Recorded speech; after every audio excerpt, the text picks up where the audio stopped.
मैंने आपको हज़रत मलिक शाह पीर बाबा की दरगाह पर यहाँ पर बैठे हुए हैं सब बाबा लोग मलंग साहब के धोने पे। इमाम बाबा साहब का धोना है।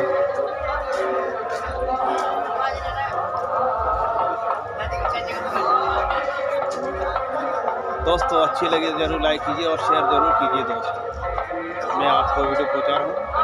हज़रत मलिक शाह पीर बाबा की दरगाह शरीफ पर आपको ज़ियारत करवाई है और हमारे मलिक साहब बाबा के यहाँ धोने पे हम सब बैठे हुए हैं। अच्छे लगे ज़रूर लाइक कीजिए।